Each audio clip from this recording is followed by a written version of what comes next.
So some of the stuff that's actually been very effective here recently, we got House Bill 1181 that was passed last year, and we have the 98 bill. And I know we all want to be up here and talk about legislation. Those are the boring parts of things we have to do for funding, and it's been really good to get that. And the amazing thing is we've had really good bipartisan support. So that to me is very rewarding, working with those individuals, that there is no real partisanship in this. Like, we understand veterans need help and need services. And what I've personally seen, out there doing the suicide prevention work, the most successful programs are those that work with directly with veterans. And so the way I like to say it is, small is the new big. As we tend to see, most of the veterans out here talk about this, we've worked for government. Do we trust the government? And a lot of times we don't, because there's been the things we get, the bigger they get, the harder they become to be more human. And we need that human connection, that human component. And so we're really finding those organizations that realize this, and they really tie into that human side of everything. That's where we're seeing the big connection and a lot of therapy. The equine therapy is huge. We have seen dramatic results from that. Also, like the veteran conservation course, so many individuals who are doing work working the land with the hands, we're seeing immense results from that. And so, the things that I think that are really working, again, is kind of going back to roots. Go back small. Get back and connecting with peers, get tying into the land or with animals.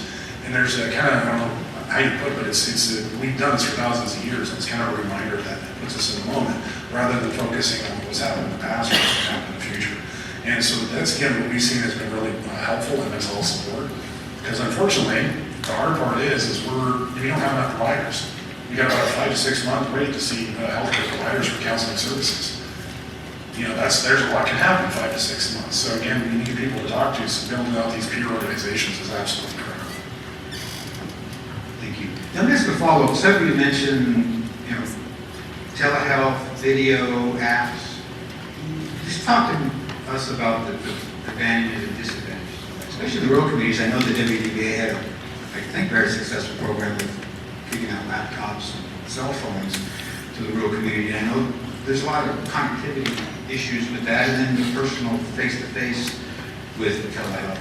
So maybe if Eric or Dr. Katie mentioned use of apps also, if maybe you can talk to that, how it's helped you and how it's really not helped you.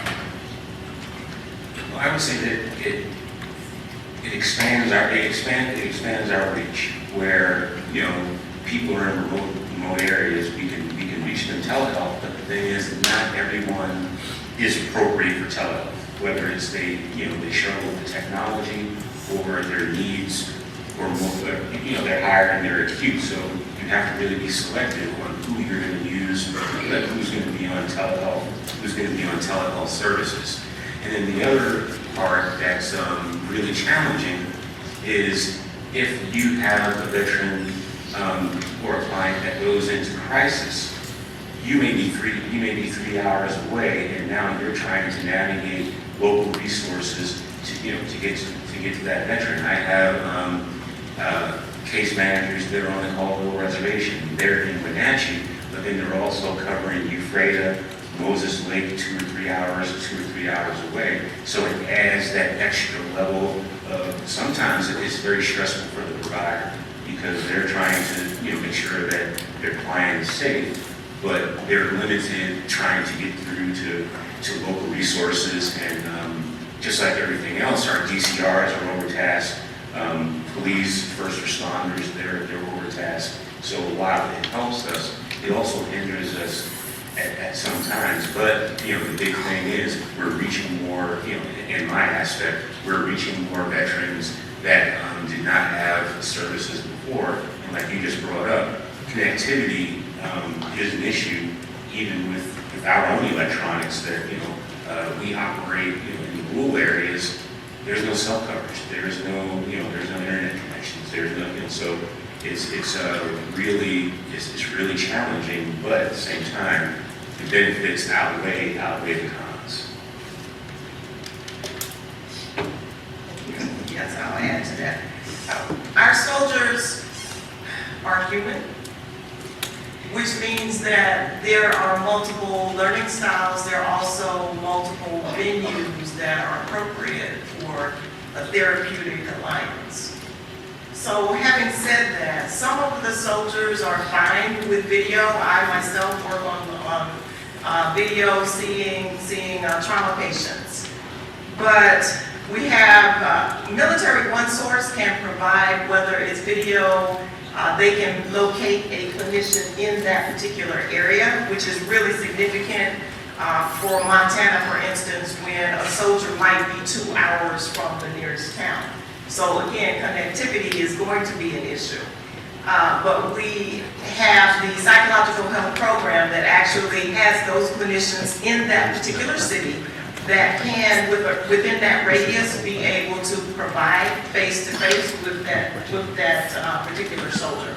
So as far as the apps, we also use the Battle Buddy system. We have each one of our units connect with their squads, so they have waves and chat groups. We have to stay connected so they know who just lost a job, who's getting ready to PCS. We need that intricate information to find out where those stressors are. So many of them on their iPhone, on their watch, they have the Breathe app, they have mindfulness apps, and there's one for Battle Buddy. So there are many ways that we try and fill that gap, because as Mike was saying, there is just a delay in receiving services.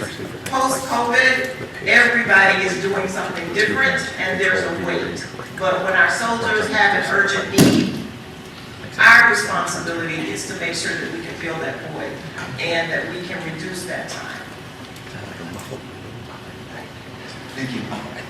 Let's just talk about the cost, both financially and on the personal level, and how widespread our mental health problems are in our veterans and jobs. I work in higher ed, and we pull down the VA suicide study every year and look at it. It's a pretty overwhelming document. In higher ed, we love to read these things and share with other social workers and our faculty and such. But so what are you seeing down on the ground as far as, how widespread is our problem with mental health? We read about it daily, we hear about it daily, and then the cost. Well, some of you mentioned already, we're always looking for funding. But how costly is it for the families and veterans as far as financially and personally? We're going to tackle that one. The question I've got for everybody just to think about, how much is one life worth? How much is your loved one's life worth? And if you're saying it's priceless, you're absolutely right. And so the cost that we're seeing for the lack of mental health here is incalculable. We do not know the cost that we're looking for. It's immeasurable. And we start looking at this, we have to understand that this cost is not just cost of losing life to suicide. It's cost of people having death and despair, people just giving up on life. The disconnect that people have and breaking up relationships and maybe searching coping mechanisms, and they fall into addictive behavior. And so we start looking at this cost, and it's huge. And if we're able to fix this problem, man, we can fix our country. That's just kind of positive thinking looking at it. But when we're looking at the financial cost of families, personal costs, it is absolutely 100% unmeasurable. And so our focus really has to be on how can we bear this up and make it better. It's a complex question with a very complex answer. The only way we can do this is comprehensively. Because if we're trying to find a solution for one person, that might work for one person, but it won't work for the next person. And so this is where it gets difficult when we're doing mental health, because it's not a one-stop shop, one answer. It's a multitude of answers come from different areas.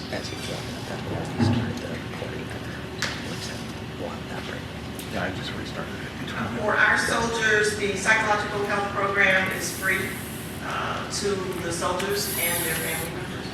We also encourage our soldiers to have TRICARE, and many of the providers are in network for that, and that's a nominal cost per month. For Military One Source, it's also free to our soldiers.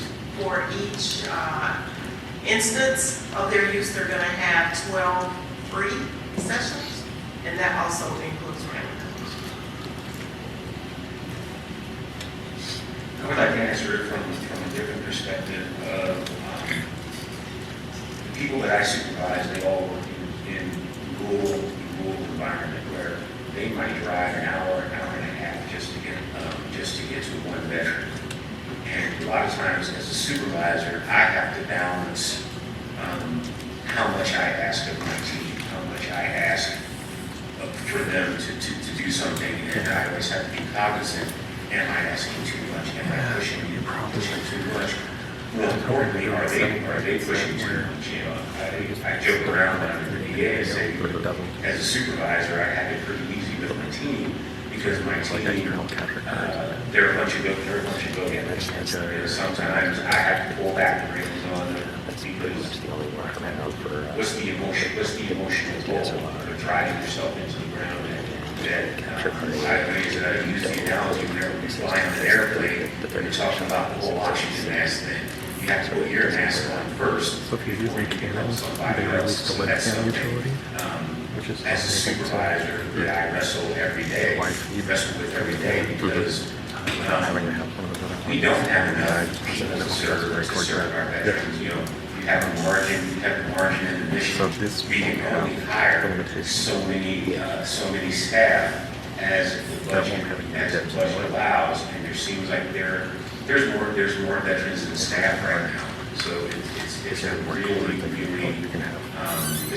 really hard balance, and every day I have to be thankful for the team that I have, because they never say no, they never say it's not their job, but I have to manage what's going on with the team every day to make sure that they don't burn themselves out. My concern is just a breakout room. Thank you. Yeah. So we're trying to come from a perspective of like somebody who's sat across from people who have suffered tremendously and saw the impact of their lives and their families. What I'm always trying to do is come from an angle to be heard. So I know if I start going to that, I'm really saying to the choir. So one of the things is, as somebody tried to study this, so there is a RAND corporation that did the analytics. I used this one because it was fascinating what they did in the aftermath. So they, in 2020, they gathered a ton of information from the federal VA and said, okay, what are some of the costs? So you're looking at anxiety, PTSD, depression, substance use. So in 2007, monies, it was $6.2 billion they came up with their analytics. And here was the part that was most fascinating. They said every veteran received the top-notch health care and mental health care. That would drive up the cost. However, if you measure the outcomes, they actually reduced the cost by $1.5 million. So it was another one of saying is if people get the right help and the right support, it helps not only them, but society as a whole. So, like I said, I'm always trying to find out, okay, what best can somebody hear me? And whether you look at the economics or the humanity of it all, the impact is so serious. And yet, we've got to find a way to get the right health care and the right support, and that means resources and finances, so that people, veterans, and family members can get the support they deserve. As a follow-up, Dr. Kay, a lot of us veterans out there, I mean, when we got out, we went through CAPS or ACAP, right? Remember all that? Whatever it's called now.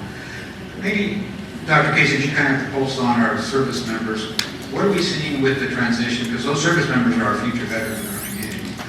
As far as their mental health, well, you mentioned you provide some great things currently.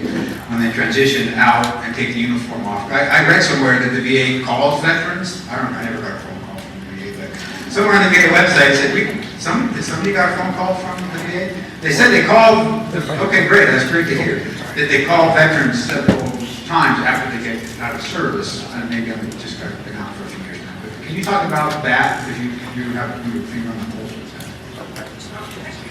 They're not wireless.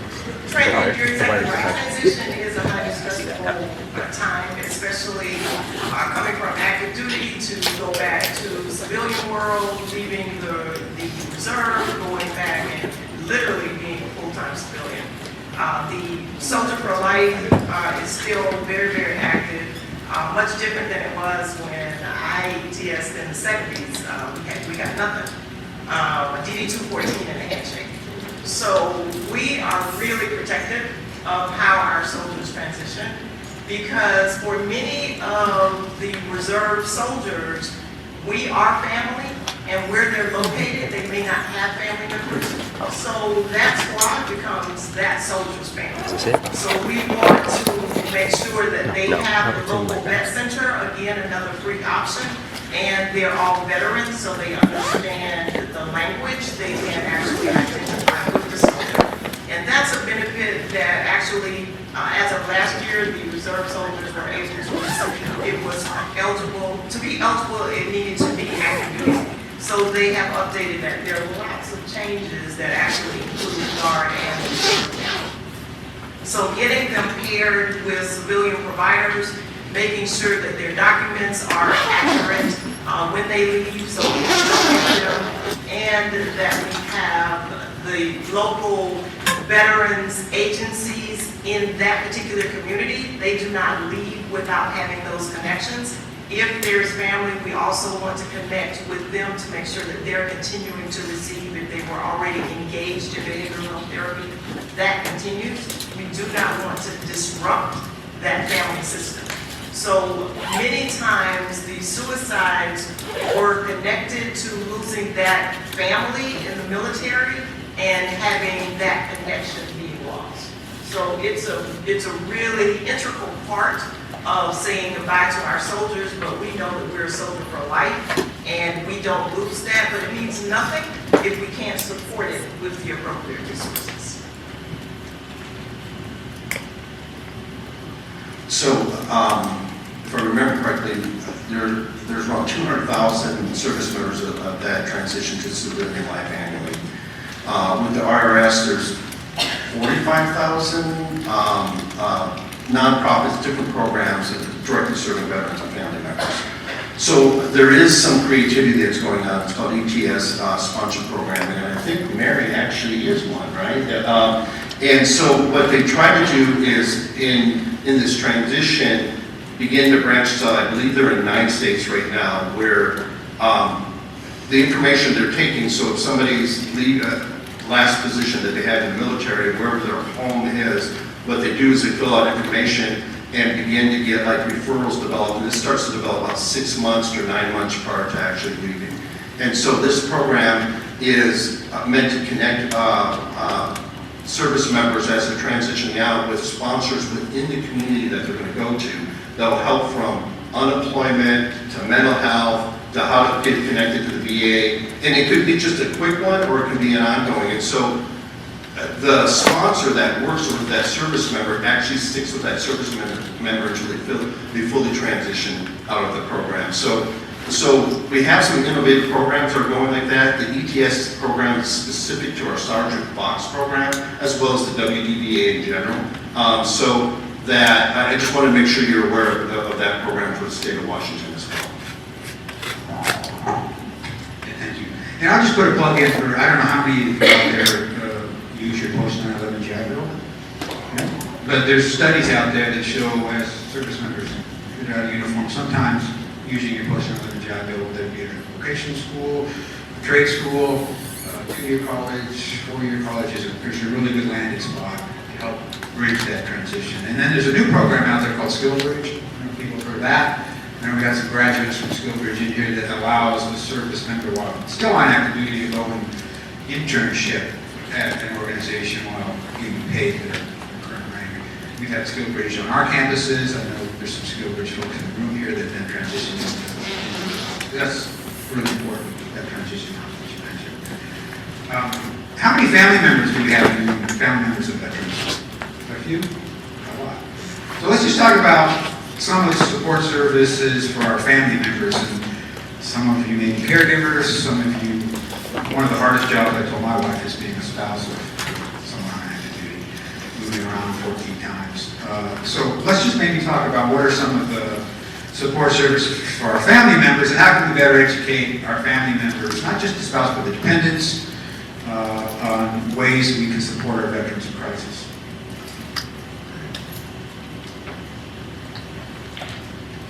Sorry, I'm trying not to steal the mic too much. So jump in, tell me, just let me. As I mentioned earlier, we have a counseling program that is free counseling and mental health services in the state of Washington to family members as well as veterans. But we also have some really neat programs that are available to veterans and family members.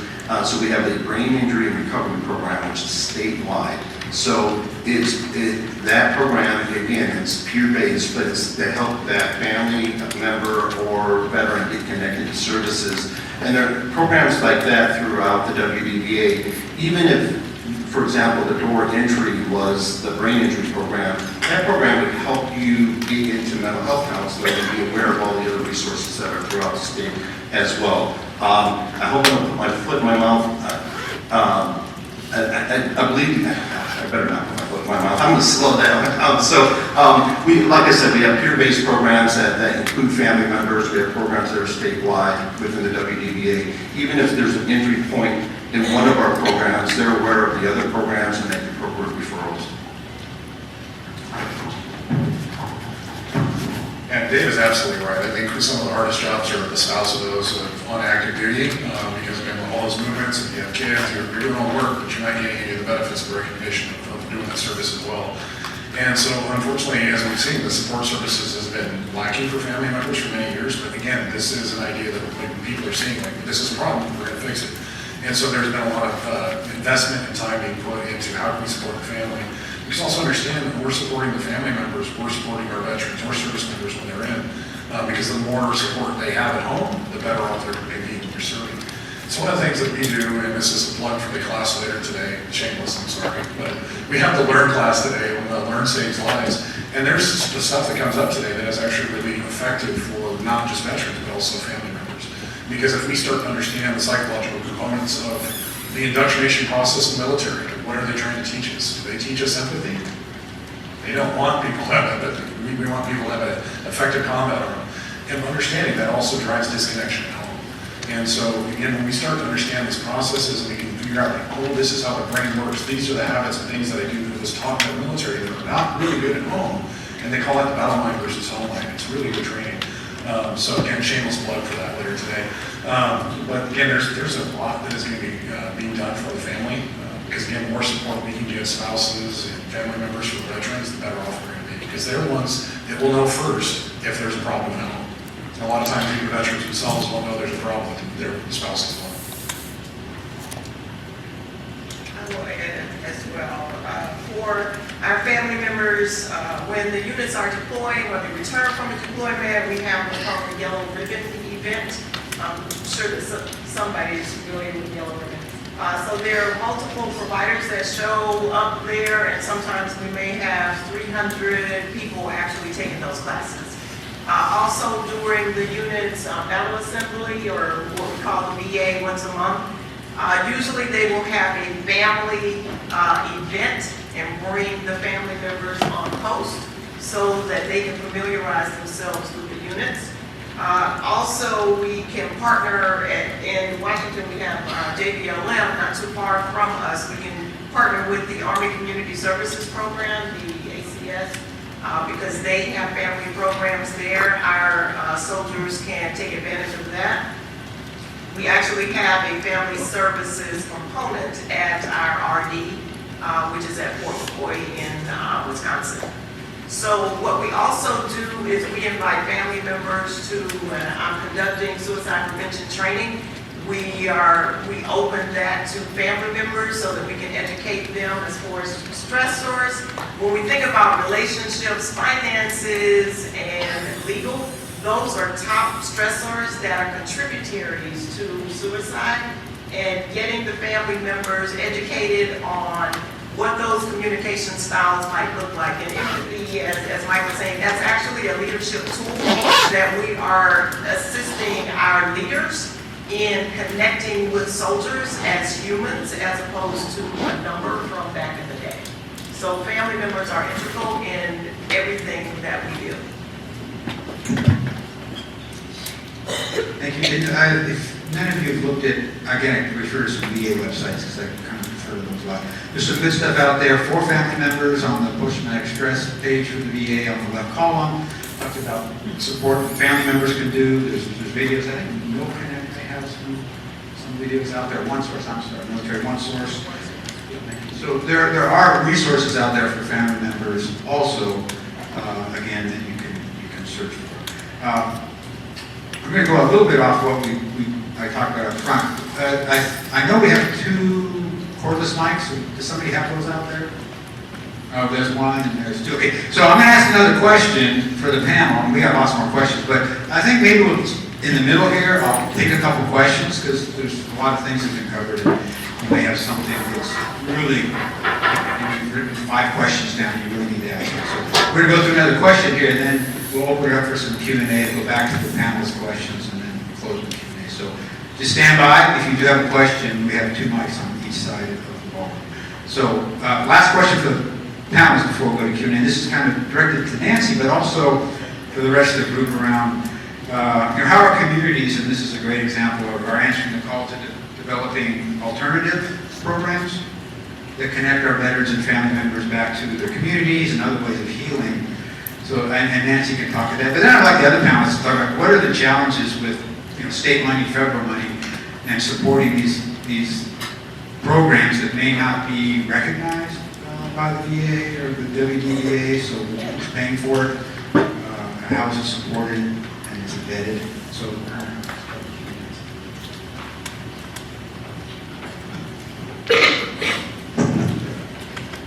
So we just keep trying to get funding from the WDVA or the VA in general. There are many grants that are available for nonprofits that are providing alternative services. We also get funding from some of our local businesses and organizations that want to help, and then individuals help provide financial support for what we do. But it is very cumbersome to go through the process of trying to apply for a grant. They're lengthy and they take a lot of time to put together, and then there's very few that are actually awarded. So that us as service providers in the area that are nonprofits, we do for providing services for family members. I believe you asked about. We're very eager to bring family members in. Dependent spouses and dependent children are welcome to come and participate in the programs that we offer. And I'm sure there are other service providers in the area that do the same thing, but our focus is definitely on veterans and their children and their spouses. Was there more specific? no, but a follow-on. So I've seen your beautiful webpage, and you have lots of trainers. What is the credentialing, is that's the right word, with alternative therapies that, whether it be you or the fly fisherman group, I'm sure there's some others out here, that how do you ensure that those providers are licensed, credentialed? Is that a challenge? Well, those providers should be transparent in telling you what they are certified in. We have chosen a model called EGALA, it's the Equine Assisted Growth and Learning Association. And the credentialing for that is a week-long training workshop and hands-on workshop that puts us together with leaders in the industry. We partner with a mental health professional that's also credentialed, and then it's co-facilitated by the mental health professional and an equine specialist. But yeah, you should definitely check into whether there's credentialing available for the particular kind of service that you're interested in, and see if that provider has that. Because I think anybody can hang a shingle and say they're doing something, but to be able to be credentialed and affiliated with an organization that sets codes and standards, I think, is really important. Any comments from the others about how the challenges, or you have a veteran who says, I want to go over to Nancy's organization, although I think you said it's at no cost, but some alternate therapies do have fees associated with them. How do you navigate that when it's not recognized or supported by the state or federal VA? I hope this isn't too off topic, because I'm trying to pull it all together. So, essentially what we're looking at is, programs. The bottom line, how are we going to save lives? And so the only way you can do that is through a comprehensive program. So one of the things that we look at when we understand suicide prevention, we understand there are risk factors and there are protective factors. What we're trying to do is reduce the risk factor and enhance protective factors. So what I really appreciate with leadership at the WDBA, it's easy to focus in on death by suicide and just focus on the suicide prevention team, which is very, very important. But that doesn't really try to accomplish the goal. A comprehensive approach is understanding all the connections that we make well beyond or before the crisis point, or learning those things so that the crisis point happens, they're able to successfully get to it. So we have something like Mike mentioned earlier, the Conservation Corps with internships, how huge that is, a nationally recognized program like Vet Corps, Sergeant Fox grant, you know, the people on veteran services that are getting benefits, our housing programs.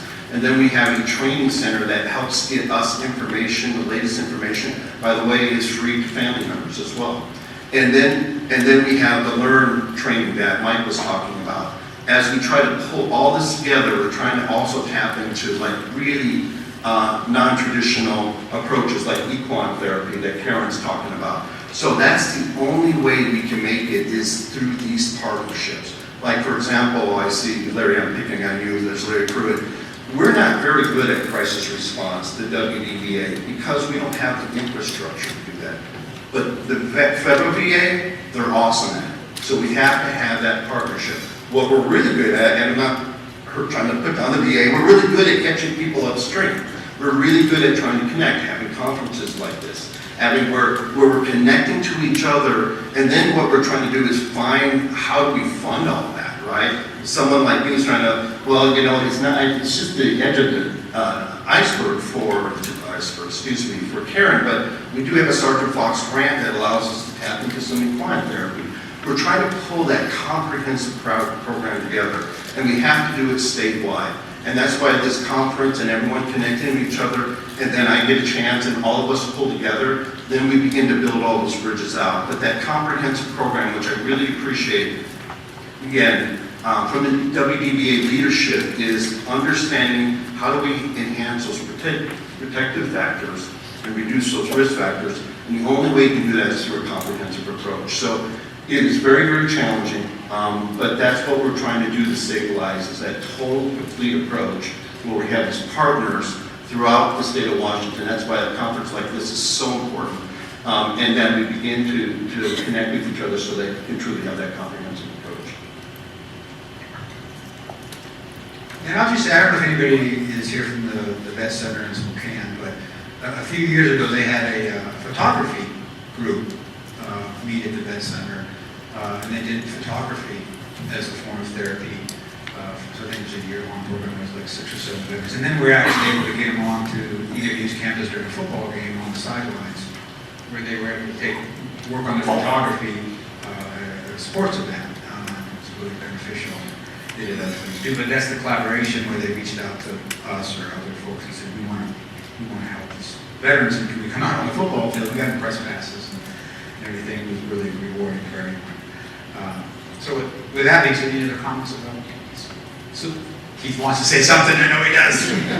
They'll tell me to shut up at some point. So the one thing that we also comprehensive is physical health, and I want to make sure I'm included and announce it, is tobacco cessation program that we have, right?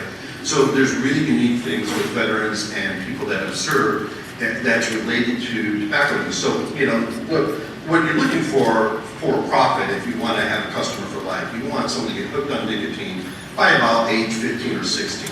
Because it's a developing brain, you've got somebody who's a customer for life, it's really an addiction that becomes really difficult to overcome. It's also a weird drug, it's a stimulant and a relaxant at the same time, so it's just incredibly confusing around that.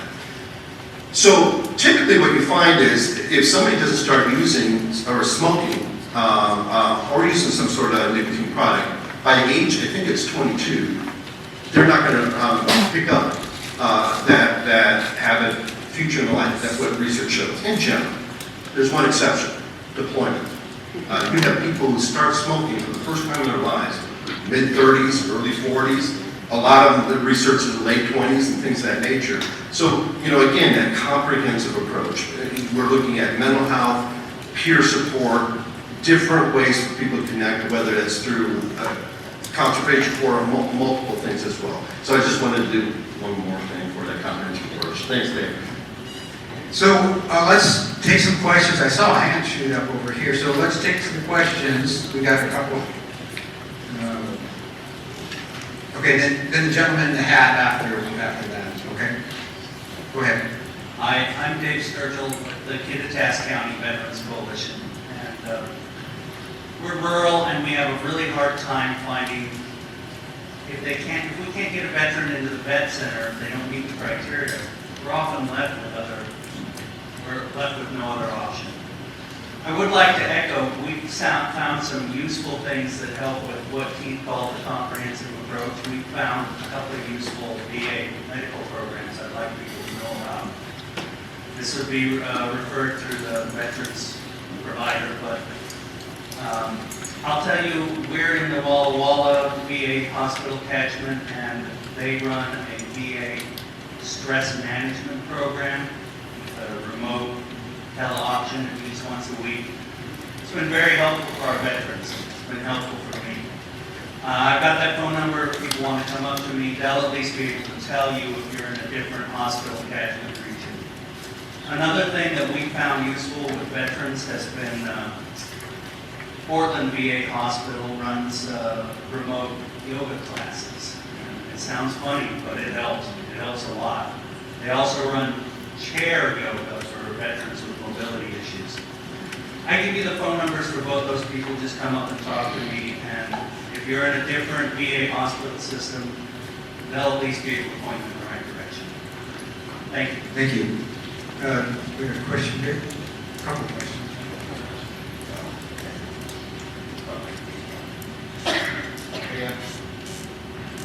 I'm Chris Diaz, Skagit County. Last year I got the first question, so you beat me. So I'm this veteran service officer in Skagit County, been there over a year now. The board knows our new vet corps navigator. We're expanding things in Skagit County, which is great. And the other thing is that Richard, hopefully we'll hear soon, but one of the things I run into is I get first contact with a veteran. I'm not a mental health professional, but then I need to send them somewhere.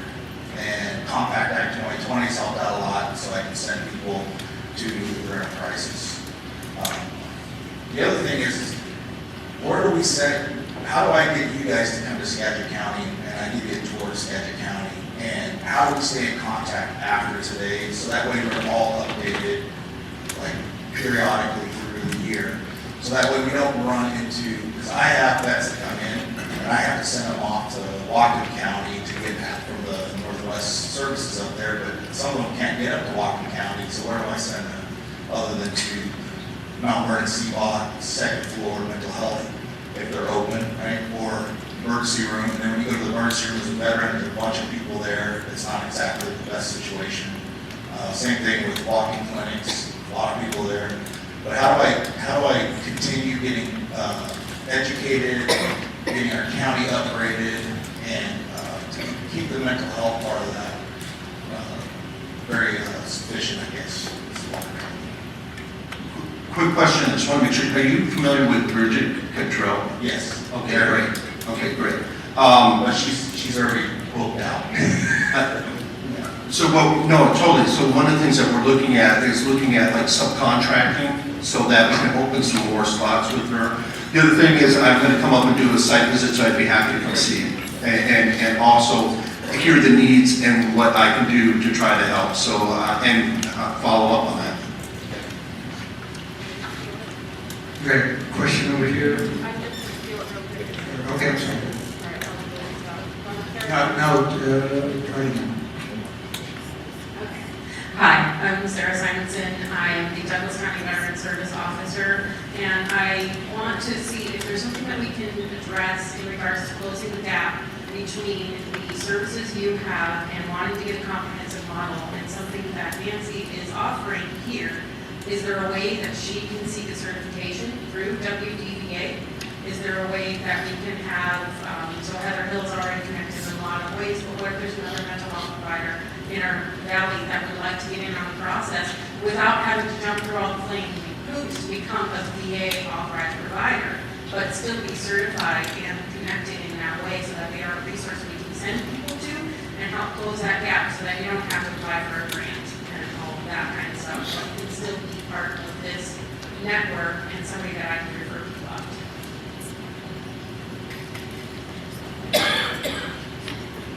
I can't answer that, sorry about that. Those are incredibly valid points. So the truth is, long-term, to make it work, we're going to need both. We're going to need a vet center in that area that's operationalized and fully staffed. And the process with the WDBA is not a difficult process to become a provider. You have to be credentialized with a certain criteria that we have, but it's not going to be as bureaucratic, I'm going to put it that way, to become a provider. It's something we have somebody who's truly qualified and we go through our process. It doesn't take that long to become a provider. We need a couple of months. The issue is going to be funding. And the need, so when we look at that particular area, although there's more raw numbers of veterans in the county, when we look at density and per population, when actually it's the most populated veteran county in the state. So the needs there, my job is to try to figure out how I can get resources. To answer your question directly, the hard part's not providers. The hard part's the money. And so my job is to figure out as creative ways to get as much money into different counties and statewide and start serving counties that have been clearly underserved. Thank you. And so is there a plan to get a vet center here in the valley? Because that conversation's been kicked down the line so many times. I have to be a little careful, so bear with me. I have to meet with people that issue needs to be addressed directly. And I'm in the process of meeting with those people. I think we had a question back here, the gentleman standing up. Yep. And then we have one up front.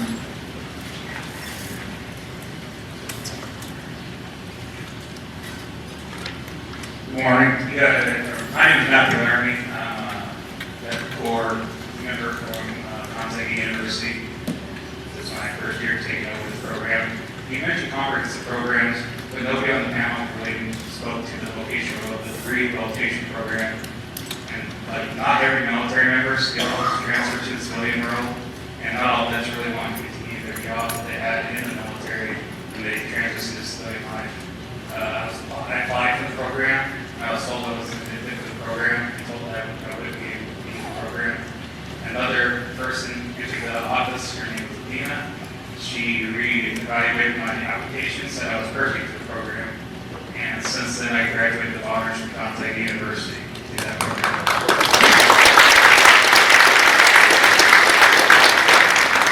Everybody in this room, I was almost lost, and I felt like I was going to fall through the cracks of the system, and that happened when I was told that wasn't a fit for the program. I was just wondering, can you speak to the program of vocational rehabilitation, and are you expanding it to help veterans that you can? Thanks for sharing that story. I'm a little surprised you told me my skills in the infantry don't translate with civilian work. I mean, where you have kill people translates, doesn't it? No, you're absolutely right. The vocational rehabilitation program is an amazing, amazing tool. And kind of circle back on that, so I actually applied for that as well and was going to be part of the Central Washington University cohort for clinical psychology until unfortunately they canceled the program the day before classes. Outside of that though, it's a really good program because again, yes, a lot of those skills do not translate. And sometimes when people say, tell me about your service in the military in a job interview, I'd rather not. I kind of want this job.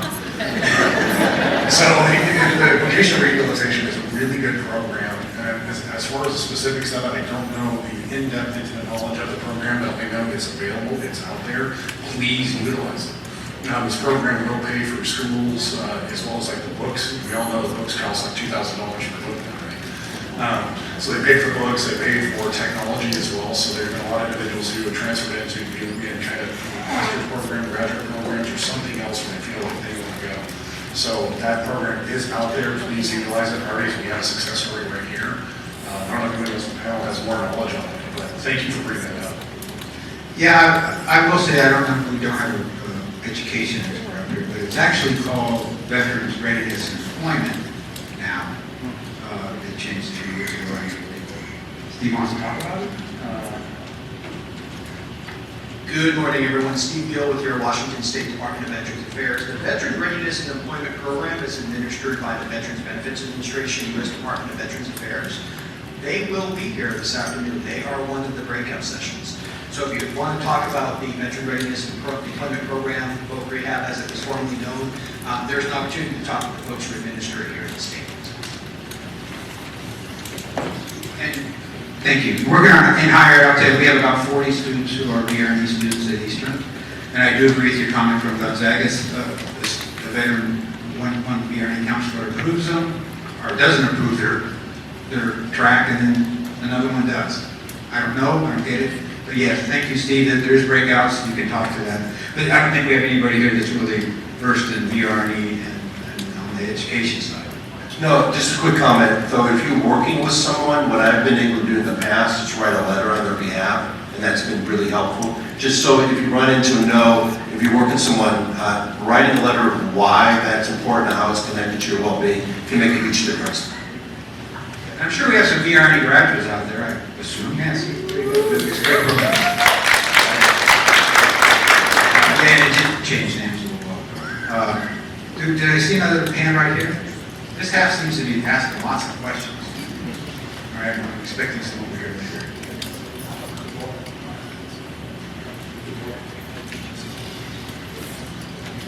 Good morning.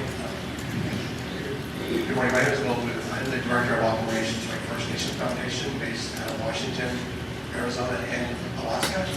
I'm also on the Joint American Indian Veterans Advisory Council and on the governor's team for suicide prevention throughout Group 1. Kind of a comment first regarding the community organizations. Being a 501c3, our biggest hurdle is the lack of funding. We have a huge program. We were able to partner with the Puget Sound VA, with local naturopathic clinicians and tribal leaders who are working specifically on mental health. With the partnership between the Puget Sound VA, the naturopathic clinicians, and the tribal elders to work with the individual veterans and family members was a wonderful program until the funding ended. So we sadly had to close our doors on that program because the funding no longer exists for that specific type of a partnership. So if the VA or the WVA has programs or has funding for those types of community-based programs for true partnerships, for a true whole health, from a holistic and especially from a cultural, for all of our veterans of color who come from different cultures, for our non-veterans of color who come from different cultures, that would help the veteran significantly because they're unique. We do not fit in the box. We never did. So please take the boxes off your forms. But moving forward to my question, specifically around suicide prevention and mental health support, what programs do you have that specifically focus on our Two-Spirit LGBT veterans? I've not heard a single word spoken yet, and there's nothing in the program that talks about these particular communities. And that's one of the communities that we work with because there is a unique need for those individuals. So I'd love to hear any of the panel members that have any programs or conversations about them. A great question. That's actually one of our next questions after Q&A. I know Keith, you wanted to talk about that or have something to talk about. What I'd like to do, instead of we talk about it, I'd like to put Robin Lang on the spot. Robin, are you here? Great. Do you mind coming on up for a second, please? And she's going to explain much better than I am the program that we have at the. Can we give Robin a mic? Or you want to come up, Robin, or whatever you want to talk? That was actually a much better idea, David. Thank you for the question. It is. We're going to get to that. Thank you. Go ahead.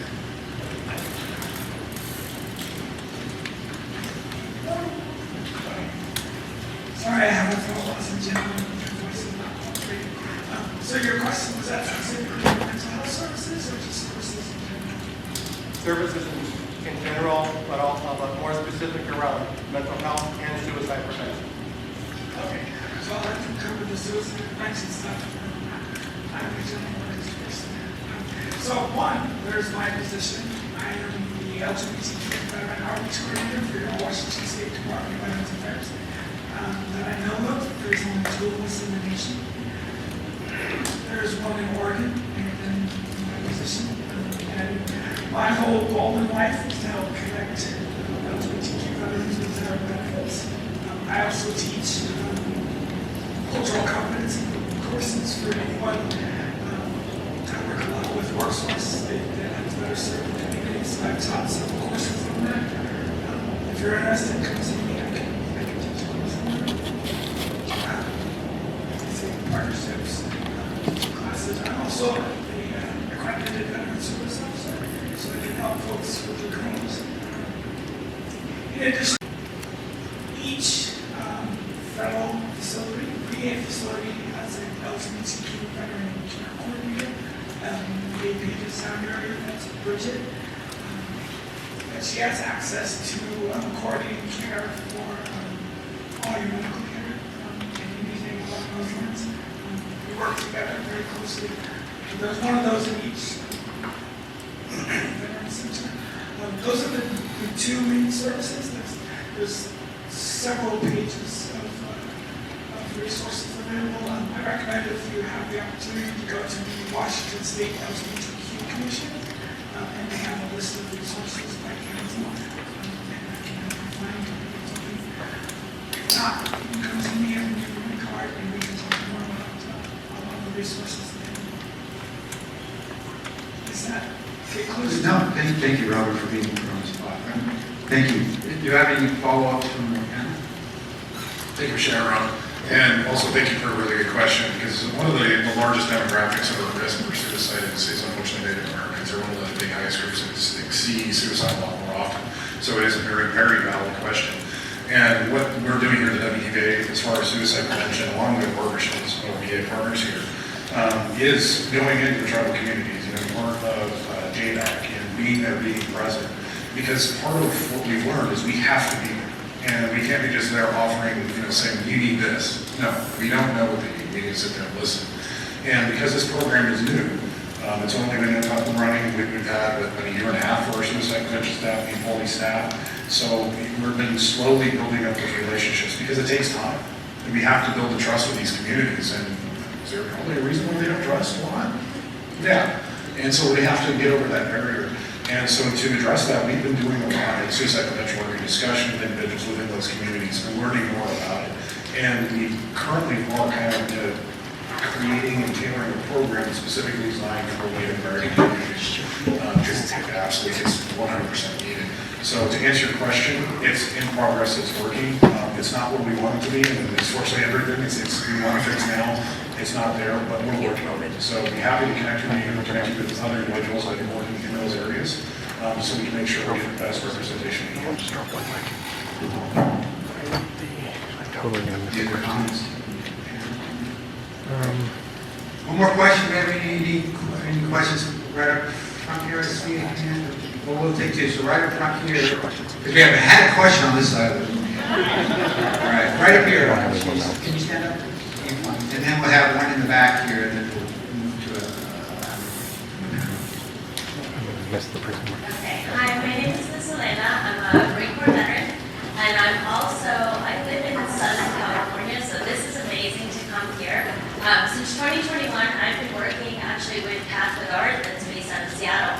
There was immediate need after COVID to continue offering art classes and music classes, but to do it online.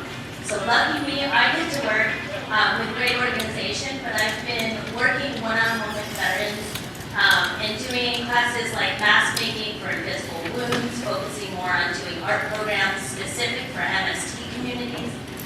So my question would be, what credentials would someone so I stay on my side of the lane as an artist, not a mental health professional, and we have social service partners with Pathway Art that are in the mental health professionals.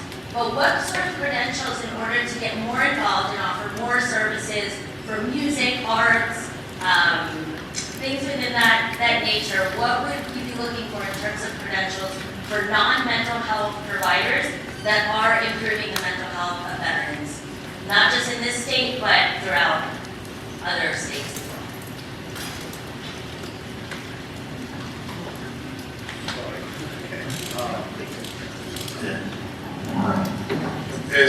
So I can tell you what I do. So I'm not a licensed mental health professional, but what I did is I went through a certified peer counselor program which allows it to be billable through Medicaid, which we don't do here at WBAs, but it's another way that kind of, you learn how to work with people and you discuss it and talk to them on a peer level. And so a lot of it's motivational interviewing.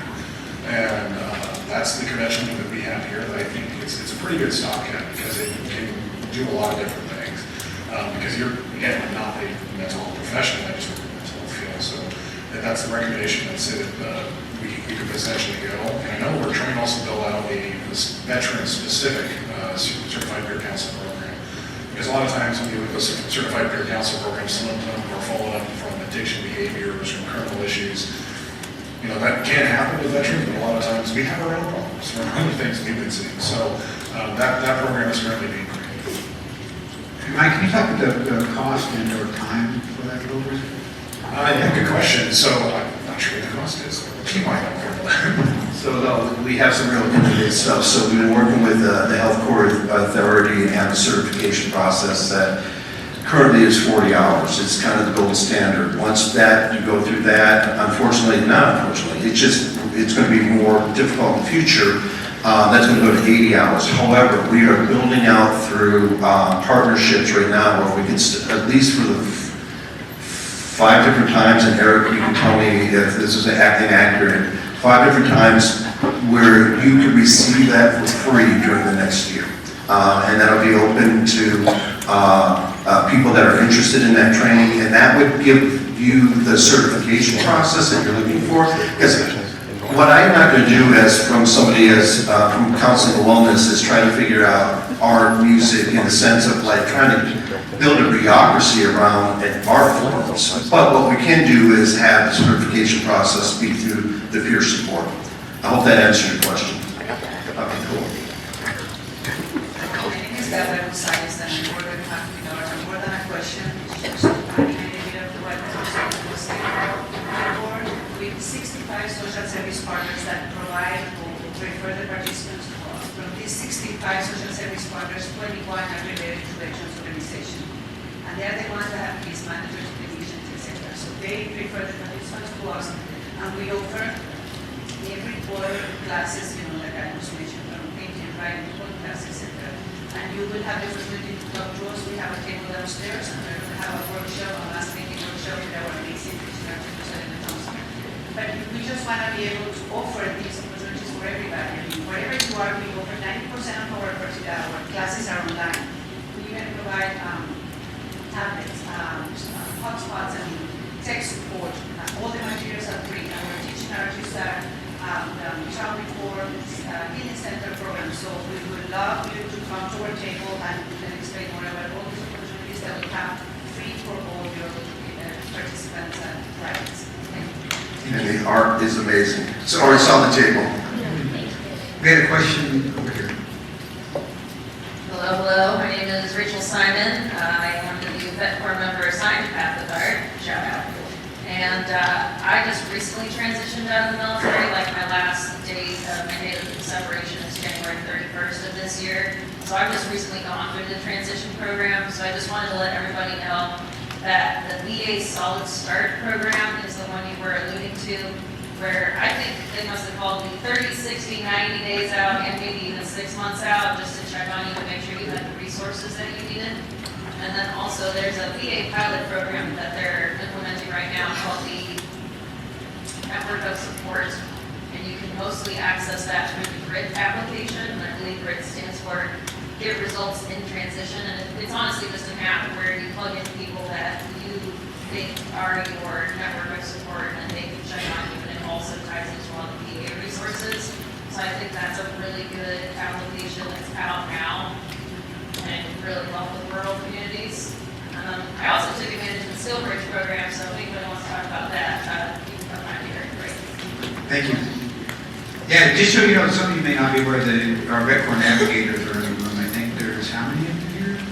30 probably? If you don't know what Vet Corps is, or we've had Vet Corps on our campus forever. I don't know where Heather is, but this is the room here.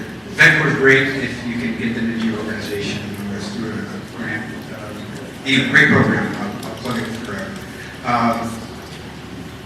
We have, let me ask, we're going to close with some questions, so hold the questions. I just want to we're getting close to 11 here.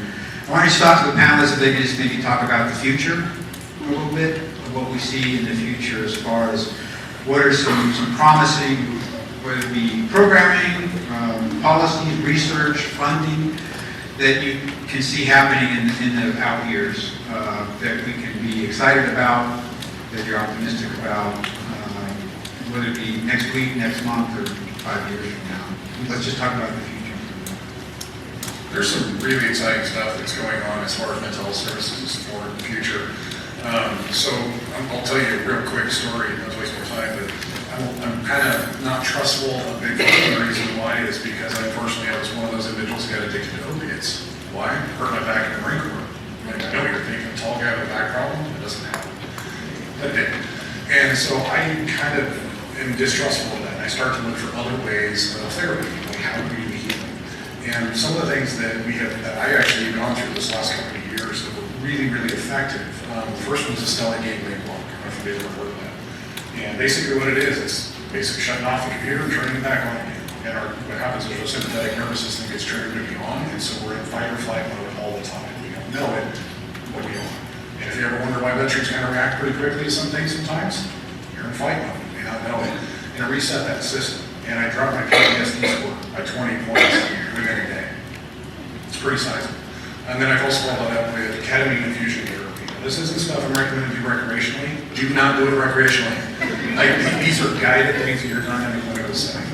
And from that, if you'd asked me if the ketamine infusion was worth it the day of, hell no. It was awful, it was horrible, it was a terrible experience. But I've had a lot of head injuries over the time. I did dental work and also had a lot of fights, so brain kind of got a little walked around. I ended up with some really bad word tearing problems. Are you hearing word tearing problems right now? I ended up getting that healed with ketamine therapy. It was about a month, 2 months later, we began to see that. And then we're also seeing it in the psychedelics. That space being opened up, we're seeing massive improvement in mental health for our veterans. Again, do it in a clinical setting. You don't want to be taking psychedelics and then end up going out in public and all of your walls you use to compartmentalize, all of that trauma comes tearing down. You don't want to be in that situation. It's kind of a specific scenario I'm talking about because guess what? It happened to me. Not good. Don't do that. So there's a lot of things that happen there as well as MDMA. And MDMA back in my time in law enforcement, it was new as access.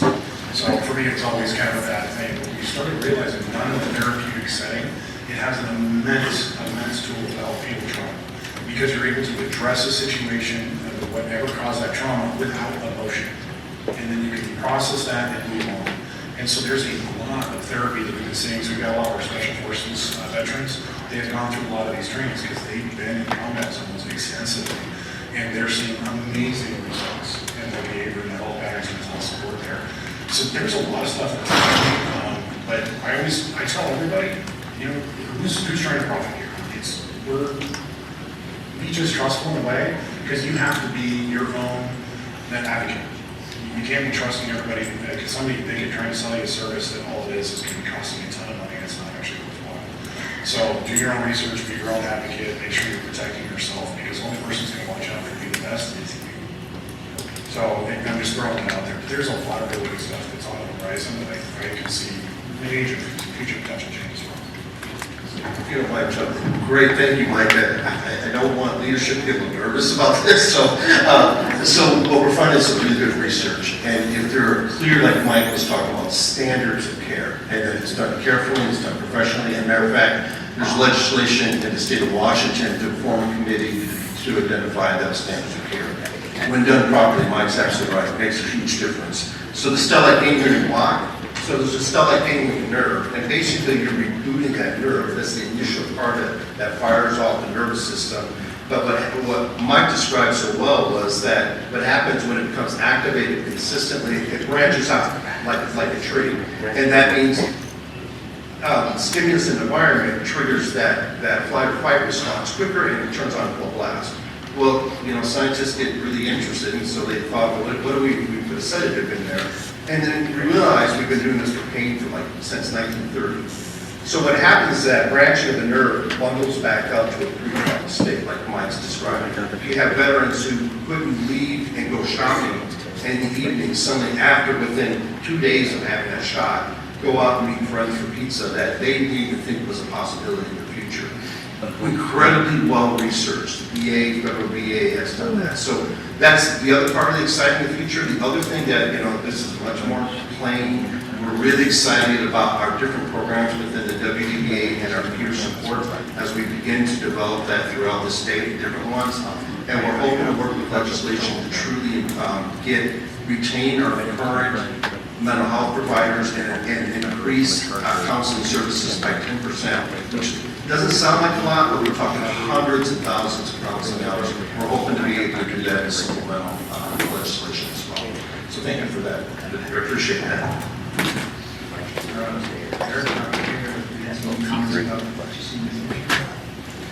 I was saying from the standpoint of the VA homeless program, the homeless program alone, that's the system.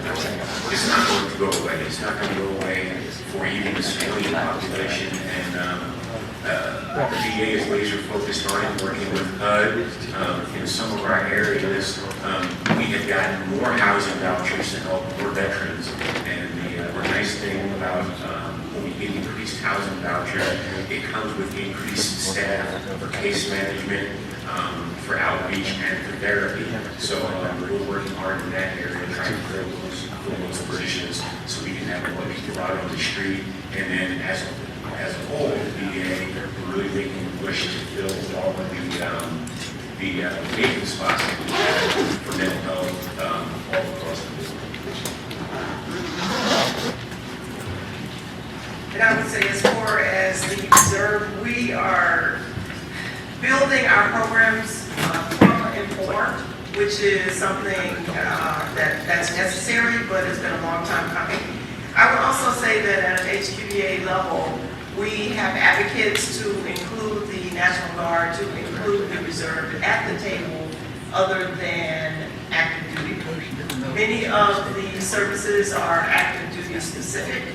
So to be able to have the reserve at the table, to have resources that are unique for us is a big advancement in when we look at the government regulations, restrictions, etc. So in looking at our soldiers from a holistic point, that we're not just one-dimensional. We're not Army 24/7. We have families, we have to go buy groceries, we have to go out into the community. So we have financial planners that actually work in our building that can help them budget. Our soldiers become triggered, so to speak, when you can't pay a bill or a job suddenly closes. So we have advocates now to actually bring us to the table, and I'm really excited that we'll be able to continue to provide the good care, use our community partners, but work from a trauma-informed basis within our units. Yeah, go ahead, Keith. I forgot to mention, Nancy's here, so I want to make sure we forget wanting to work with the future in equine assisted or equine therapy. So I just want to make sure I put that plug in for you. And then just looking at the future for the work that we do, we're hoping to expand to include a location that would be specifically dedicated to our work with veterans, where we can have privacy and provide services, expanded services, and have more providers. We also are looking at replicating what we do and bringing it into different areas around the state and possibly even regionally. So that's the future for us. Okay, we have a few more minutes. I've been standing up here waiting longer because it needed a minute. Do we have any questions? And I'll also open it up if I know some of you have commented on a group or organization you work with. Make a quick comment about that. That's true. Do you have a question on that? We need a mic there. You have a question also over here on the left. Okay. Go ahead.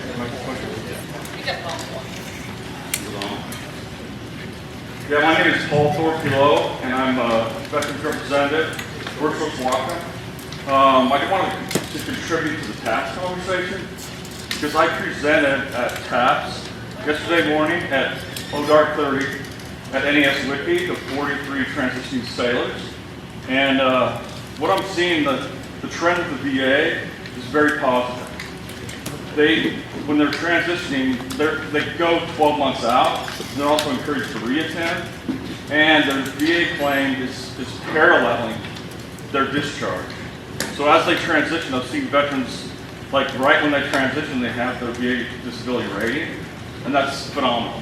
My personal claim is open for 4.5 years, so to see a veteran, they get their claim, maybe they want to do vocational rehabilitation, veterans readiness and employment, they're set just coming out of the gate. So that's just a huge step in like taking care of our veterans, so thank you.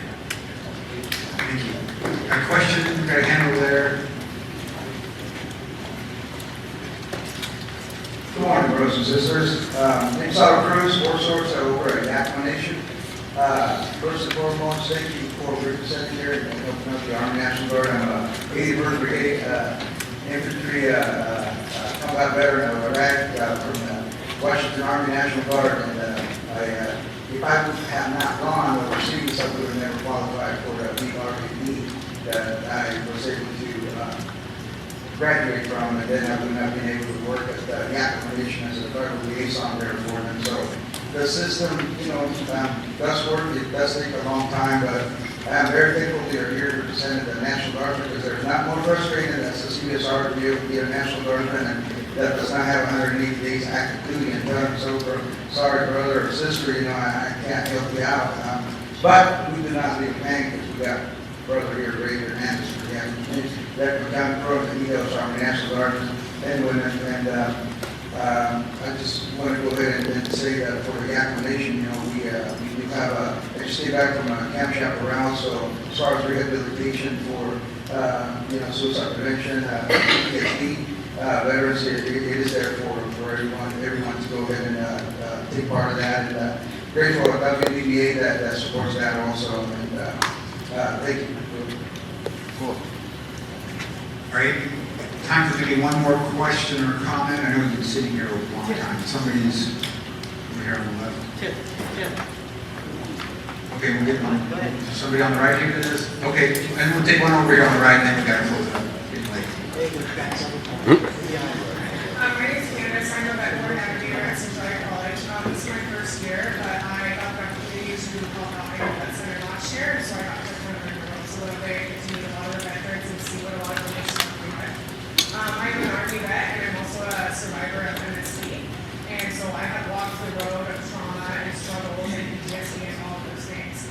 Now, with that being said, I want to also make it known that it's no secret that our world has changed dramatically over the last 10 years.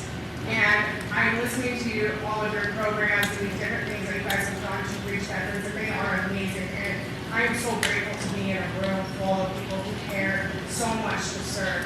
But my question to you is that, as I was walking through these last 10 years of trauma and trying to heal, one of the big things that I think a lot of people don't talk about is isolation. And that's something I'm noticing in my vet center is I cannot get my veterans to come in and to just be around other veterans. But one thing that helped me, because I was one of those veterans, I was not going to ask for help. I didn't get help when I was in the Army, and I wasn't going to go ask for help when I got out because I was too ashamed of what I was dealing with. But something that helped me was, and I hope that people don't scoff at this, but social media, YouTube, Facebook, Instagram, and so my question is that have any efforts or thoughts been put into trying to reach people through these platforms? Because I am seeing an increase of this isolation, the courage to ask for help, and something like social media, YouTube videos, those kinds of things, maybe don't have the reward from it, like we don't get to see the result, but again, it's like how much is one life worth, and so have any efforts been put into reaching people in a different way?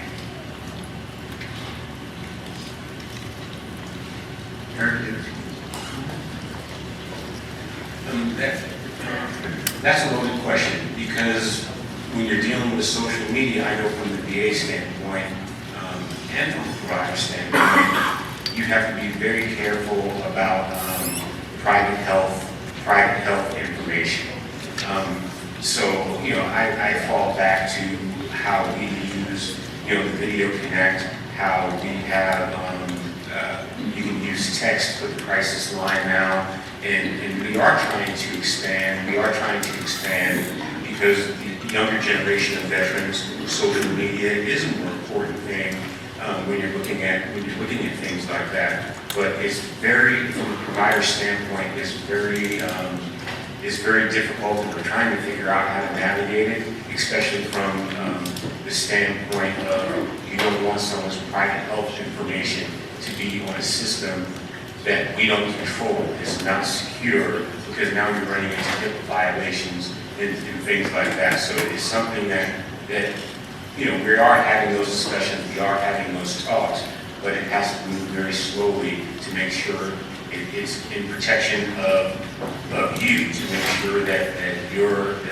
your privacy is protected. I hope I answered the question. Can I say something else? I may need to get more to this. So what I'm saying is, so yesterday we took a class from about electrical listening. And we went through an exercise, and we were supposed to write down our experiences before the military, during basic training, and then we were going to share them with a partner. And when they introduced this exercise, I'm not going to do that, because you know what? I put that can of worms away, and I'm not going to do it again. I don't need to go down that road.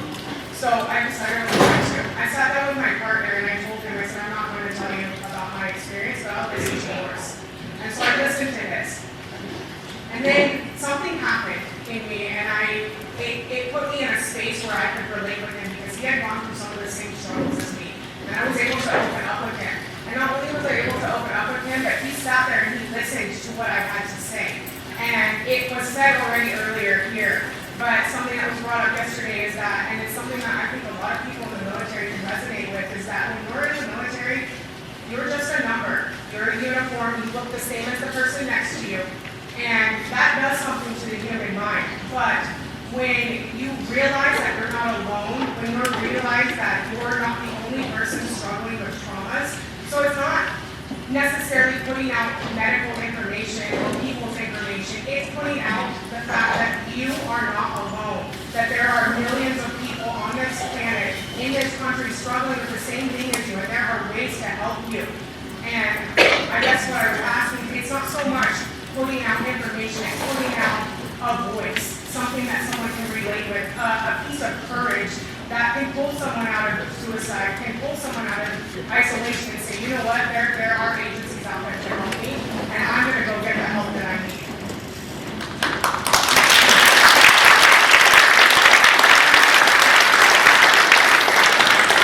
So to answer your question directly, I need to do a better job of that. And so I'd like to talk to you about what connects with you through social media, and learn more about that, so that we're not missing people that we could potentially support by dismissing those platforms. So thank you. I just want to thank you for your strength, your personal courage that you're displaying right now, and that we can.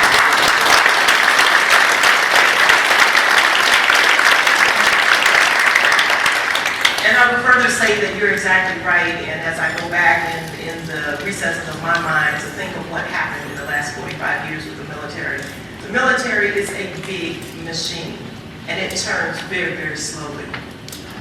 And we are right now with the reserve, we have a campaign to destigmatize behavioral health. And we feel that reaching out, in the words of General Warner, reaching out for help is a sign of strength. And that's what we portray. But as a clinician, I know that people do not talk when they're not safe. And it is my goal to make it safe for one soldier, one day, 1 minute. And that's what I've dedicated my life to do. So on our USARC site, on our suicide prevention site, we want to put that message out there that you are not alone. We want to talk about connection. You can feel a connection, you can have communication, but they're very different. And we want to make it safe for our soldiers to come forward and have those resources identified that are particular to their need, so that that experience is going to be a positive experience. Every soldier talks to another soldier, and all we need is one that has a bad experience, and that takes that whole program down a notch. We are working to turn that big machine, and I hear you, I understand you, and I applaud you.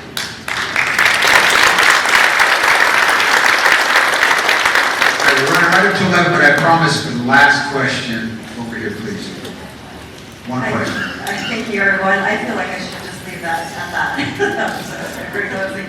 I'm Nori Filipino, Public Health Seattle King County, the Tobacco Prevention Program, but I also support a community coalition called South King Emotional Wellness League, where we are working on talking about reducing the stigmas with mental health and behavioral health, and trying to encourage young people to join the workforce. As we know, there's a huge need for providers out there. But I'm wondering if there's conversations that are happening about how we can reduce those barriers on getting those hours that are needed for credentialing, and how do we get associates to get those hours. And I just got a text earlier today saying that they're in need of an internship place. Unfortunately, schools don't provide people that are going through the programs with this information. So I'm just wondering if there's conversations that are happening. I'd love to talk with you about that. Maybe just give also ideas around credentialing and how we can get more folks into the workforce. Okay. Respectful of time, please, very shortly, if you have one question really quick, or comment, then we really got to move on right up on that.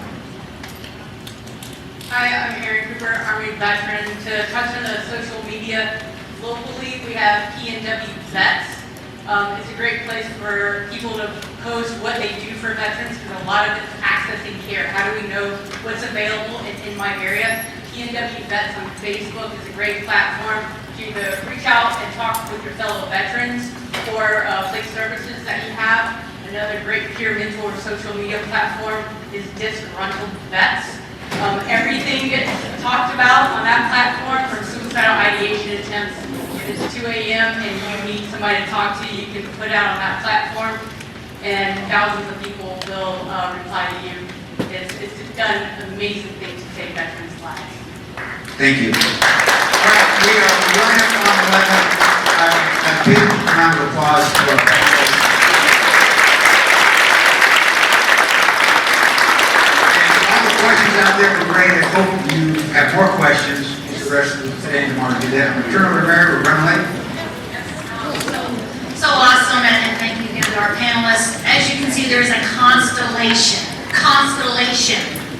of resources, programs, initiatives, federal, state, local, nonprofit. Please, again, this is the time to learn about that the next couple of days. So right now we want to eat lunch, and we want to be really orderly and precise, right? We're military or associated on the Friends and Family program. We would like you to exit through this door and then enter through that door. Lots of great food out there. So go out through this door. Please fill up your plates, use restrooms, all that wonderful stuff, and try to be back in here. We'd like to have our guest speaker by about 11:40, 11:45. So thanks everyone for your patience and your awesome questions. And Candace, over to you. Appreciate it.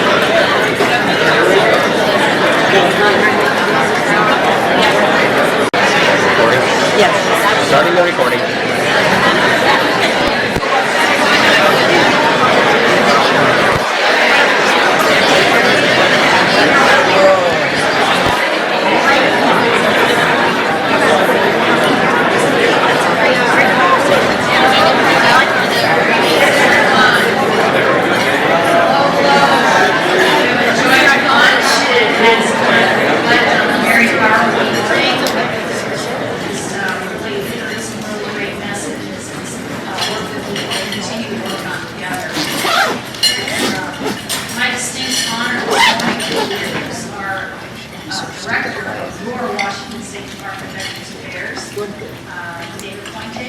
David joined us us in February of 2020, a month before the pandemic. And he quickly, as a deputy, helped us coalesce around learning new protocol and procedures to make sure our homes and all of our veteran services and counseling and all our programs, staff and clients were safe residents. And so he has worked with us to put into place change management, help us really adopt new business models, and wants me to talk louder. Okay. He has really helped just bring modernization to what we do and how we do it, and really has encouraged outrageous thinking through our strategic planning that you heard a little bit about, and to really work with our community and to really network and provide meaningful conversations that someone talked about this morning. David is a veteran. He's an Army veteran. He was CID, right? Criminal Investigation Division of Military Police. So David has some really good skills. He loves talking to folks. He is very approachable, and please make time to say hello to him today in the next couple of days. He's had some 28 years now in state government and increasing responsibility and leadership, and just really has provided us amazing leadership to coalesce around all the many issues and challenges and opportunities that we have. So with that, David, we are looking forward to your comments. Thank you.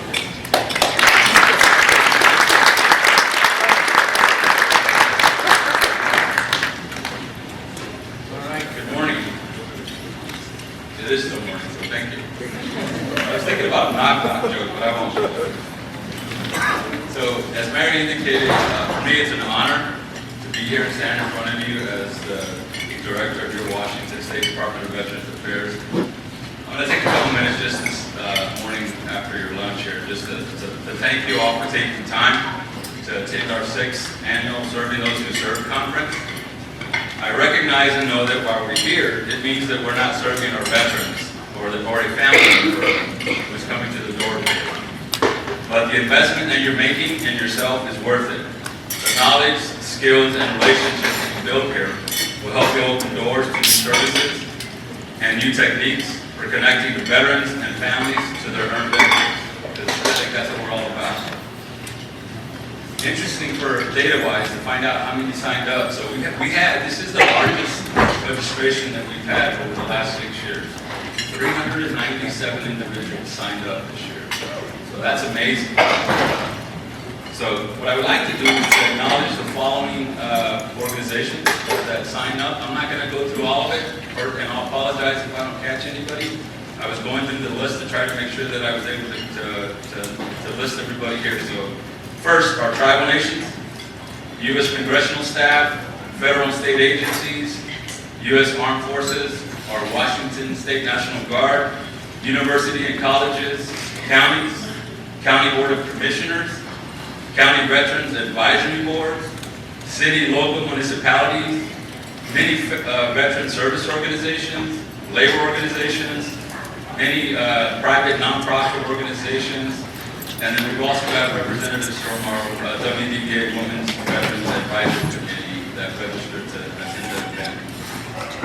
I do want to take a few minutes to recognize the team who spent countless hours planning, coordinating, and attending to all the details that it takes to plan these conferences. For those of you that do this kind of work, know how long it takes, how intense it is. So first, I want to thank our conference planning team. So Melissa Rowe and Tom Meyer, are you here? Are you in the room?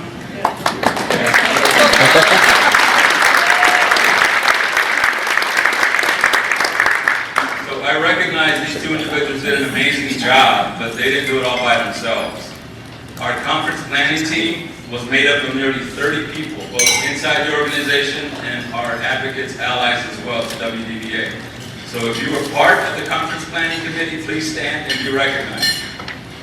So if you were part of the committee, please stand up.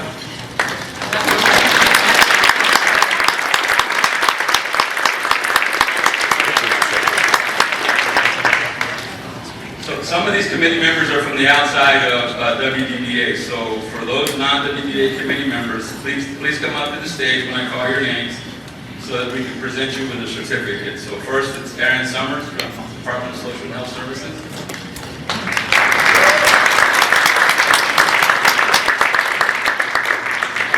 David Millet from Eastern Washington University. Meyer from the Homeland Security Department. Security Department as well.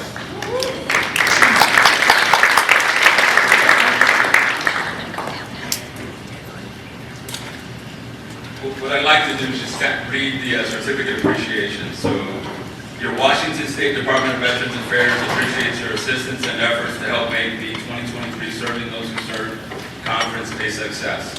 It is because of the commitment of these individuals, communities, and partner organizations that Washington State is recognized for serving our veterans. Thank you for your dedication to serving those who serve. And it's signed by myself and our Deputy Solomon. So thank you.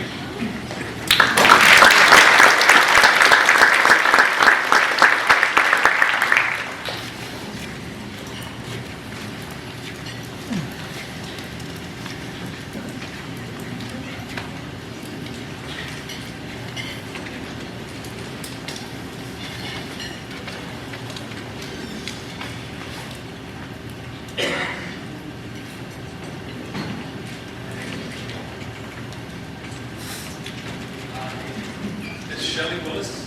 I know she was going to be leaving. I don't know. Oh, Shelley, come on. My apologies. But that's okay.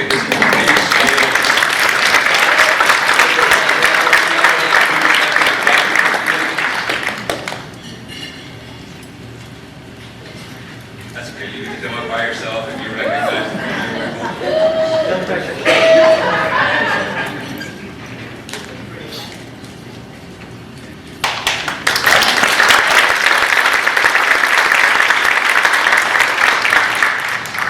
In addition to the months of planning, we had some boots on the ground who put together the conference packet for you. With the following, please stand and be recognized. So, Brianna Flott. Brianna, are you here?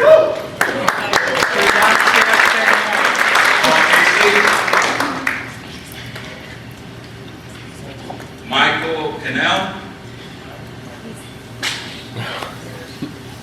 And then I also want to thank two that I believe weren't able to make it, was Heather Miles and Pat Byers for all the work that they've done putting all of this together, so thank you.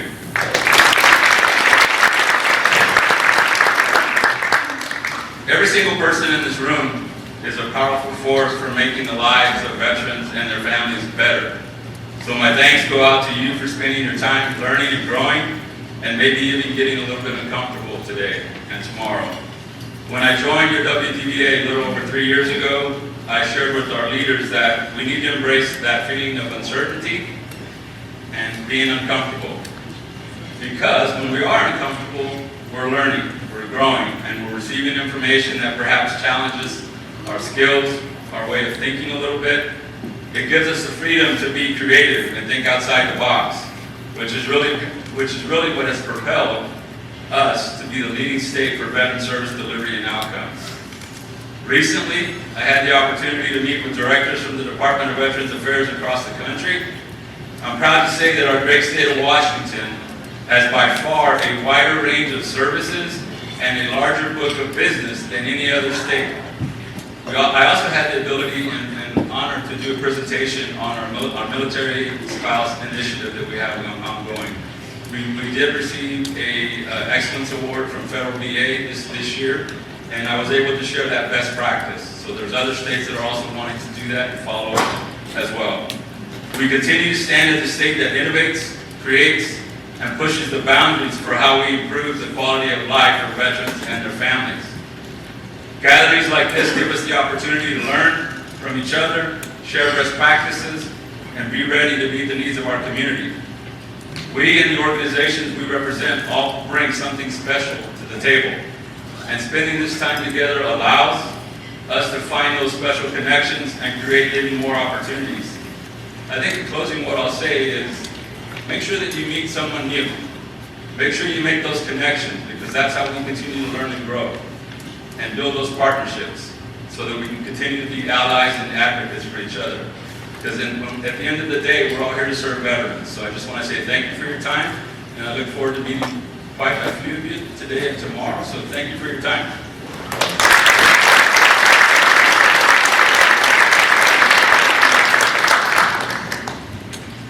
Thank you, David. We appreciate your words of wisdom, and thank you for letting everyone know how this is a heavy lift. So, as we said before, if you would like to help in planning, please come up to one of us and let us know that for next year. And please do the QR code. We want to hear your feedback from the survey. You still have about an hour left to engage in networking and visiting different folks downstairs at tables. Take a break. The classes start at 1 o'clock. Okay, and again, all of the breakouts are downstairs. In your pamphlet, there is exactly what room. And we think that the rooms are going to be pretty full. So, like just playing by ear, all of them will be recorded. So if you need to, if it's really full, know that you still be able to get that message on our WPA website as soon as we can get that posted. David, you want to announce it, please? I think I'm going to, now that I know we have an hour, I'm not going to take up the hour. But I want to throw a curve here.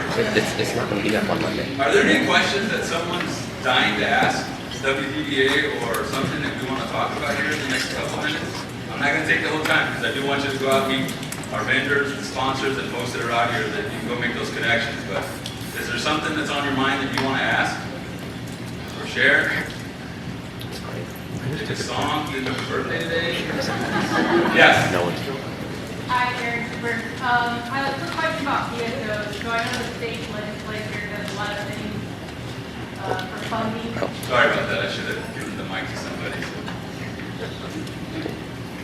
I know for veteran service officers, right, they are usually the gateway into federal benefits and health care. Without the PSOs doing the package, it's very, very hard for a veteran to apply to the access to not only their benefits, but also their health care. So I'm just wondering what WDBA is kind of, what's on the horizon to kind of help boost the numbers and to support PSOs so we can support the packages. Great question. It's like I planned this, but not really. I mean, I think for us, I can say that I want to say thank you to the legislators because they gave us some funding to be able to hire 4 new FTEs that are directly going to be used for the PACT Act. So I know 2 of them are going to our Seattle office and 2 others are going to rural counties to be able to connect veterans to their benefits. We also were able to receive additional funding to provide to 2 additional counties to be able to connect, and again, to continue that work so that the county veteran service officers can be hired as well in those counties.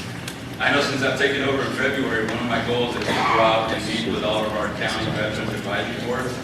I've gone to 6 of them so far. They're all different.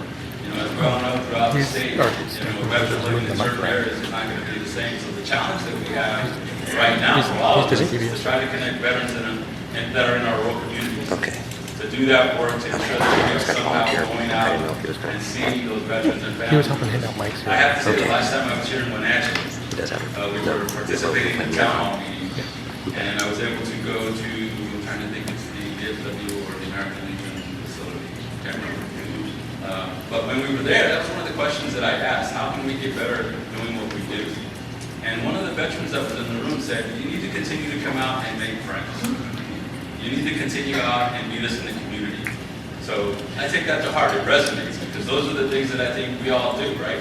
We want to go out and connect with our families and friends and veterans community, challenge each other to be able to do that. But I hope that answered your question as far as what we as an organization are doing to try to do that. And I do have to say thank you to our VA federal partners.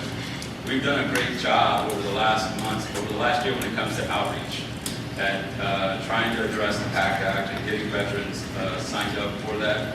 So I know myself and others within the organization have done a lot of town halls, traveling around the state, participating in conference calls. So I think we've done a great job, but I think we also have a lot more to do. So I'll give you an example. I officiate football, and I went to one of our meetings about a month ago. And afterwards, I kind of raised my voice and took the liberty and said, hey, if you're a veteran, stick around. And I just talked for about 5 minutes about the PAC Act. And there was about 8 of us there. And I asked the question, have you heard about the PAC Act? That's what it was, silent. Nobody knew anything about the PAC Act. So I know we have work to do. That does not mean that they didn't receive a letter in the mail from the VA, that they haven't seen some things, but the fact is that we're still not connecting. We still have some work to do. I spent a lot of time with them, so I'm hoping that at least one of them signed up. But again, when you have a small group like that, it tells me that we still have some work to do. But we're trying to address it. So thanks for the question.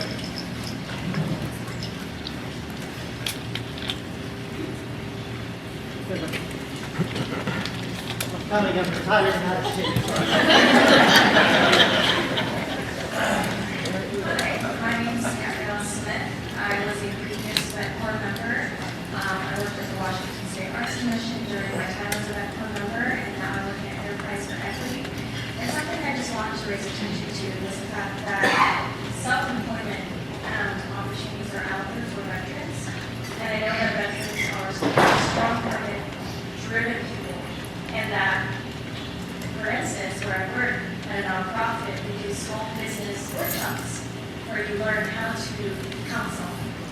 So I just want to throw that out there that Enterprise of Equity is a nonprofit where we teach how to become a micro enterprise, and that those opportunities do exist as well. So if you're trying to transition into civilian life and are, let's say, nervous about trying to find employment, take time. Think about your passions and think about the fact that you can do something on your own as well. So. Thank you for the shout out. And since you mentioned Arts Washington, I also want to say thank you to them as well, because this past year we received a grant from them. If I remember correctly, it was about $50,000 for each one of our 4 state veteran homes. And with that, it was amazing work. When you think about art, it's not just painting, it's not just music. There's a lot to it. And one, that for me was an educational experience. But when I travel around the state to see the work that's come from that, and to see the smiles on our veterans, to see the agility, the environment that's being built, it really works on our culture when it comes to the care that we're providing. So I just want to say thank you to them.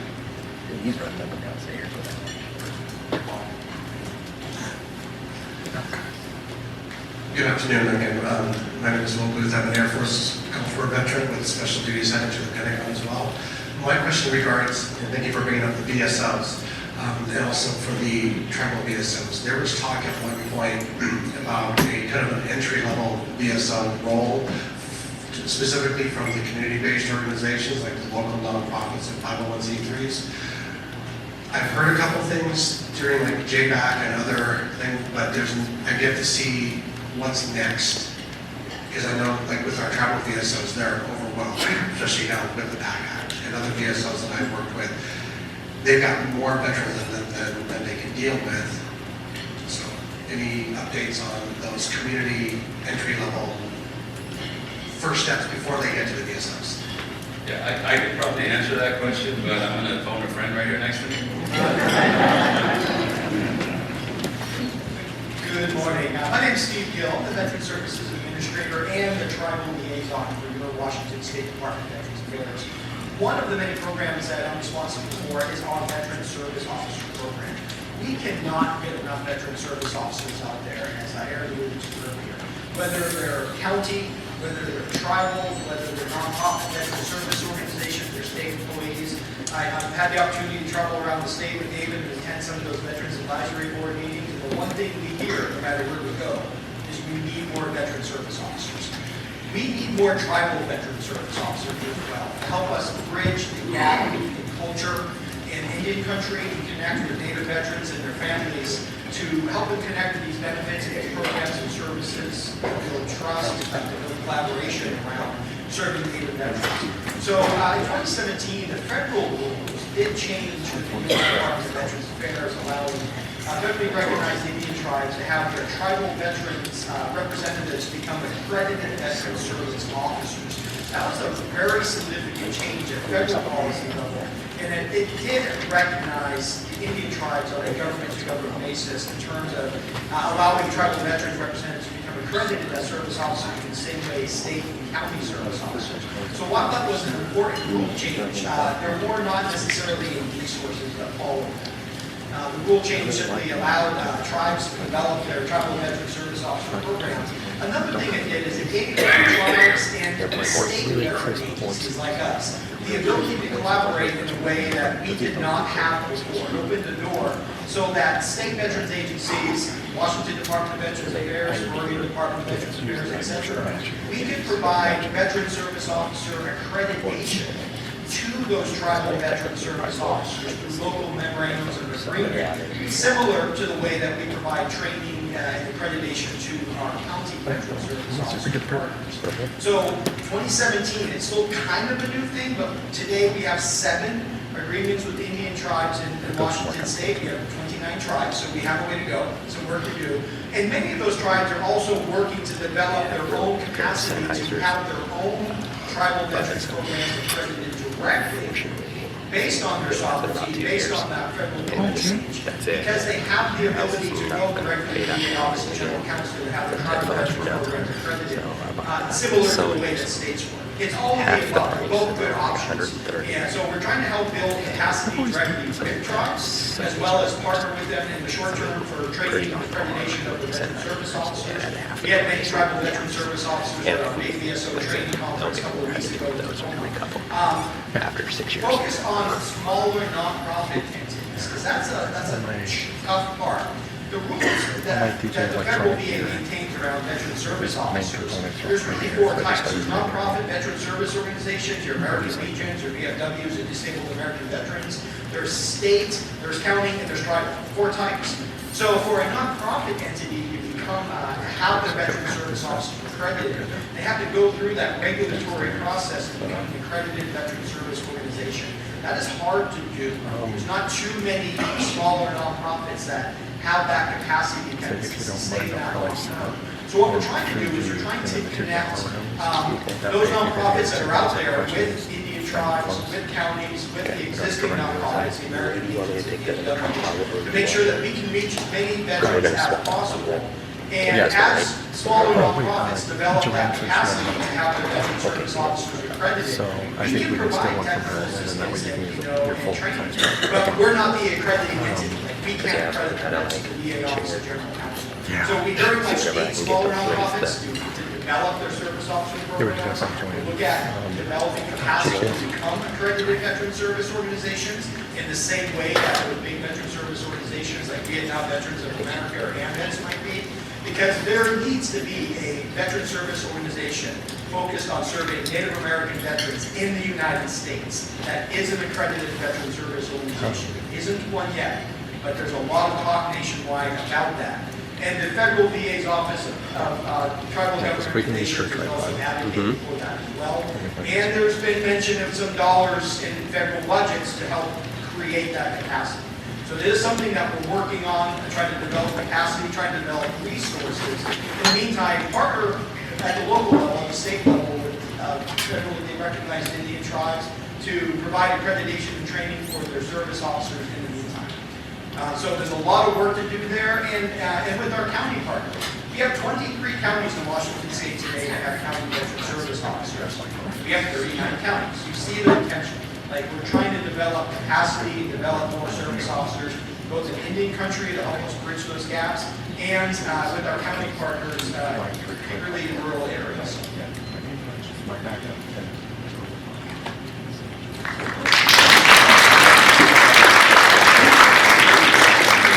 One more question, and that will skip the vote. So sorry, I'll try to make it quick. Good afternoon, my name is Shay. I'm with Thurston County's Veterans Assistance Program. Our program helps with things such as rent, utilities, moving costs for indigent veterans. My question is, so we recently started trying to get other county VAP programs together to try to network and see how we can help each other and help improve our own programs. In a previous life, I did TRICARE. So I was doing TRICARE briefings. We would go to National Guard Reserve units when they're doing their yellow ribbon, pre-move, demote briefings.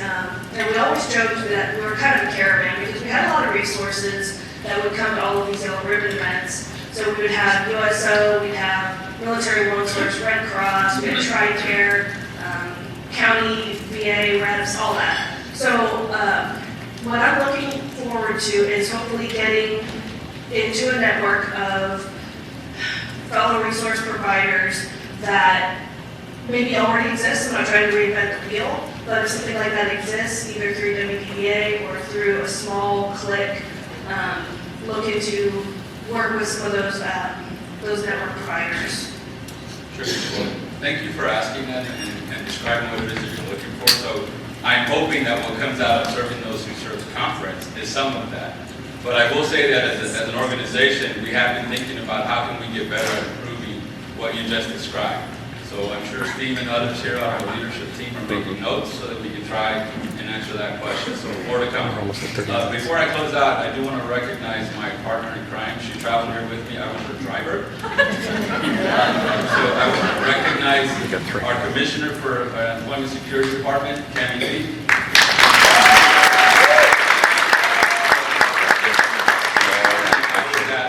The Workforce Office, meeting her team there, and listening to the amazing work that they all do within the community and actually batteries for it. And it's amazing the work that they do. So they also focus on veterans, so it was great to hear the work and the connection and the partnership, which is why we're here. So thank you.